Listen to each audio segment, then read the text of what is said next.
TNPSC தமிழில் பாரதிதாசனை பற்றி ஒரு சில முக்கிய குறிப்பு பார்க்கலாம். டிஎன்பிசி பொறுத்த வரைக்கும் 1 or 2 கொஸ்டின் பார்த்தீங்கன்னா கம்பல்சரி பாரதிதாசனை பற்றி கேட்பாங்க. இவருடைய இயற்பெயர் பார்த்தீங்கன்னா கனக சுப்புரத்தினம். இவருடைய சிறப்பு பெயர் பார்த்தீங்கன்னா அதை புரட்சி கவி என்று போற்றப்படுகிறார். பாவேந்தர் என்று சிறப்பிக்கப்படுகிறார். எவ்வாறு சிறப்பிக்கப்படுகிறார்னா பாவேந்தர். எவ்வாறு போற்றப்படுகிறார்னா புரட்சி கவி. பாரதிதாசன் தந்தை தாய் பெயர் பார்த்தீங்கன்னா கனகசபை தந்தை பெயர், தாய் பெயர் லட்சுமி அம்மாள். இவர் பிறந்த ஊர் பார்த்தீங்கன்னா புதுச்சேரி. பாரதிதாசன் பிறப்பு பார்த்தீங்கன்னா 1891 29 ஏப்ரல்.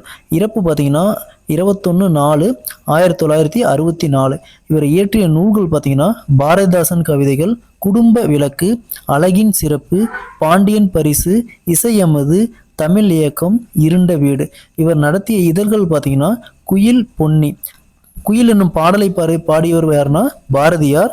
இதழை நடத்தியவர் யாருன்னா பாரதிதாசன். அடுத்தது இவர் இயற்றிய பிசிராந்தியர் என்னும் நூலுக்கு சாகித்ய அகாடமி விருது 1970 கொடுத்தாங்க. பாரதிதாசன் பார்த்தீங்கன்னா தமிழுக்கு சூட்டிய பெயர்கள் பார்த்தீங்கன்னா அமுது, நிலவு, மனம். ஓகேங்களா. பாரதியாரின் மீது கொண்ட பற்றின் காரணமாக தம் பெயரை பாரதிதாசன் என்று மாற்றிக்கொண்டார். யார் மீது கொன்ற பற்றினால் தம் பெயரை பாரதிதாசன் மாற்றிக்கொண்டார்னா பாரதியாரின் மீது கொன்ற பற்றினால தன்னுடைய பெயரை பாரதிதாசன் என்று மாற்றிக்கொண்டார்.